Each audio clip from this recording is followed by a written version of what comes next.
सवाल ये है कि ज़्यादातर लोग क्यों नहीं बना पाते अपनी पहचान? क्या उसका कारण आपको पता है? मैं आपको कुछ चीज़ें बताता हूँ, जरा देखना कि ये गलती हम तो नहीं कर रहे। समझो क्या होता है।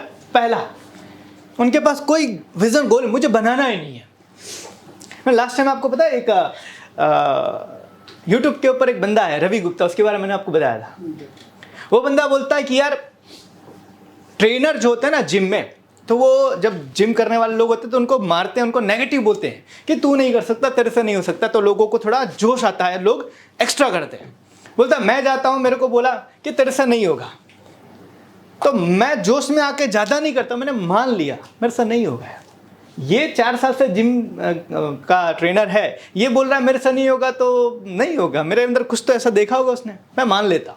तो अधिकतर लोग पता है मान लेते हैं मेरे अंदर कोई टैलेंट ही नहीं है, मेरे अंदर कोई स्किल ही नहीं है, मैं कर ही नहीं सकता, और इसके लिए वो कभी सोचते ही नहीं। आप जरा पूछना अपने नियर डियर फ्रेंड से, यार मर्सिडीज गाड़ी कैसी रहेगी यार अगर परचेस करें, पता है क्या बोलेगा? अरे अपने लिए थोड़ी है। अभी को पूछ के देखो। आप खाली जस्ट बोलना यार लाइफ में यार कम से कम ना 100 करोड़ का एक घर बनाना है। क्या करेगा इतना बड़ा घर बना के? समझो, है ही नहीं, उनको कुछ करना ही नहीं है। कई बार पता है आप लोग स्कूल में पढ़ते होंगे, तो जो बैक बेंच पे हम लोग बैठते थे, सब लोग जर्नली बैठते होंगे बहुत सारे, तो पता है उनको जब बोलते हैं यार तू पढ़ पढ़ पढ़, क्या करेंगे फर्स्ट आके? क्या करेंगे फर्स्ट आके? अपना काम सिर्फ पास हो जाना है, उतने में अपने को चलेगा। तो क्या ज़रूरी है 12 घंटे 14 घंटे मेहनत करना? अभी आप में से कितने लोगों ने 12th फेल देखा? उसमें पांडे होता है ना, उसमें पांडे उसके पापा को वो बार बार फोन करके क्या बोलता है? पापा इस बार नहीं, अगले बार कर लेंगे यार, पक्का कर लेंगे। और करता क्या? हम लोगों में से ज़्यादातर लोगों की यही सोच है, कहने के लिए वो बोल देते करेंगे ठीक है, लेकिन वो उसके लिए कभी भी कोई विज़न गोल नहीं बनाते कि करना है, ऐसे करूँगा, ये करूँगा। तो पहला कारण है कि 90% लोग जो अपनी पहचान नहीं बनाते, उनके पास पहचान बनाने का कोई सपना ही नहीं है, कोई ड्रीम ही नहीं है।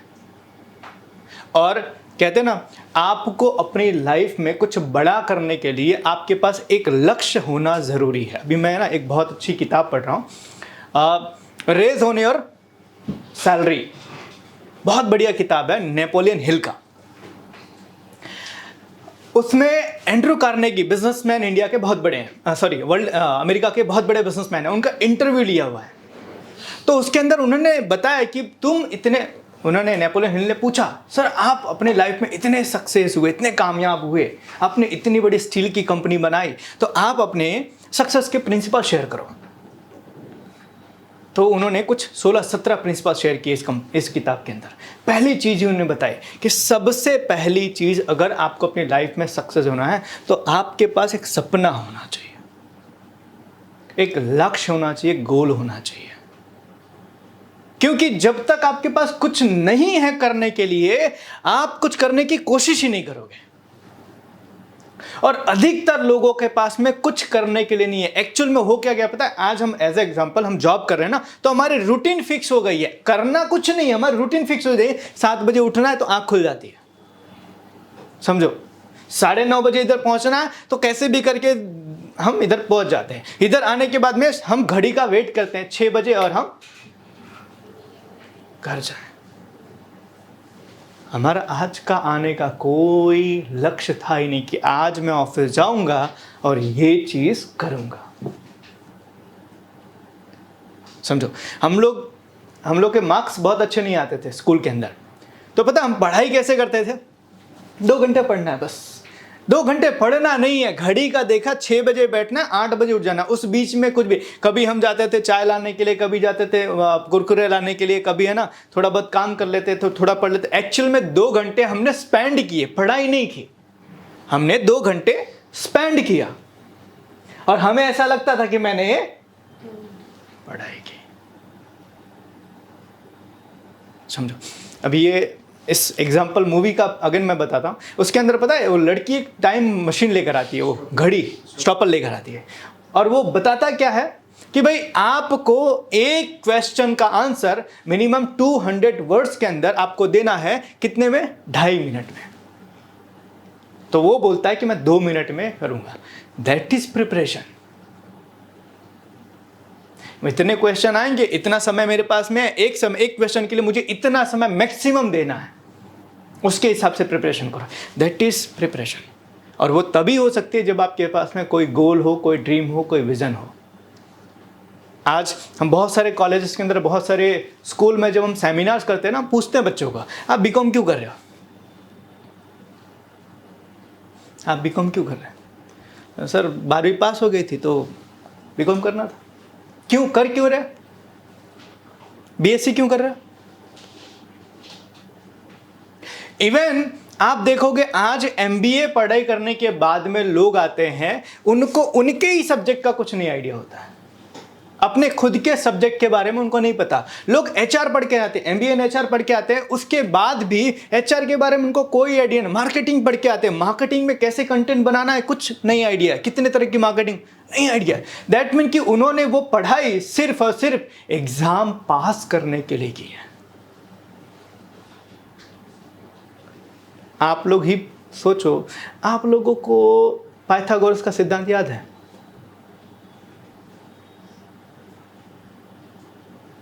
समझो क्यों? क्योंकि हमें यह बताया गया था ये 12 नंबर का या 8 नंबर का आता है, पढ़ लो तो तुम्हारा 12 नंबर या 8 नंबर फिक्स है। हमने रट्टा मार लिया, खाली हमने वहां देखा क्वेश्चन में पाइथागोरस का सिद्धांत सिद्ध करो, बस हमने वो जो रटा था दर दर दर दर कंप्लीट। सर मेरा 12 मार्क्स तो इसमें फिक्स। ऐसी कितनी सारी चीजें, डायरेक्ट इनडायरेक्ट, एक्टिव पैसिव, हमने उस टाइम पे खाली पढ़ा। आज याद है? थोड़ा बहुत याद है। समझना। तो कई बार हमारे लाइफ का कोई गोल या ड्रीम ना होने के कारण हम अपनी खुद की कोई आइडेंटिटी नहीं बना पाते। एज एग्जांपल मानो आज कितने लोगों के स्ट्रगल स्टोरी हम सुनते हैं जो अपनी लाइफ में सक्सेस हुए, किसी भी कामयाब इंसान के लिए। अभी रिसेंटली आप देखोगे ना, ये Remo D'Souza, one of the best choreographer in Bollywood, उसकी स्टोरी देखो। वो एक बैक डांसर था, एंड जब वो बैक डांसर था ना तो उस टाइम पे उसका मैंने एक इंटरव्यू देखा था। बताया जब मैं बैक डांसर था तब मुझे ऐसा लगता था कि मुझे नहीं, ये कोरियोग्राफी मुझे करनी है, and that's why I choose choreography. And आज one of the best choreographer in Bollywood है। समझो, हर इंसान की खुद की। आप प्रभुदेवा की आप स्टोरी सुनो। बंदा रेडियो के ऊपर गाने आते थे, उसके ऊपर नाइट में सब सो जाते थे ना, नाइट में सब सो जाते थे, रात में 1 बजे 2 बजे वो किचन में जाके उस रेडियो के गाने के ऊपर प्रैक्टिस करता था। क्यों? क्योंकि उसको डांसर बनना था। समझो। जाकिर हुसैन कौन है? बाल काटने, समझो, जाकिर हुसैन तबला बजाने वाला। आज भी बंदा, समझो, जाकिर हुसैन तबला बजाने वाला, आज भी बंदा सुबह 4 बजे उठ के 4 से 6 घंटे रियाज करता है तबला बजाने का। 4 से 6 घंटे वो रियाज करता है तबला बजाने का। एंड दैट्स व्हाई आज one of the best tabla बजाने वाला है। समझो। तो ये सब लोग, पता है, आप समझो, लता मंगेशकर आज भी गाने गाती है, अपने चप्पल निकाल के गाती है, क्योंकि उसने गाना नहीं, उसने गाने को पूजा है।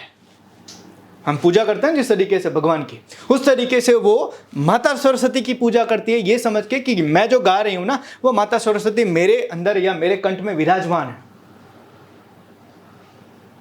सबका एक ड्रीम था, सबका एक सपना था, और जिसका सपना होता है ना वही लाइफ में कुछ ग्रो करता है। हम 12th फिल्म मूवी देख रहे थे ना, तो उसके अंदर वो आपने देखा होगा, एक डीसीपी होता है, डीएसपी, दुष्यंत कुमार।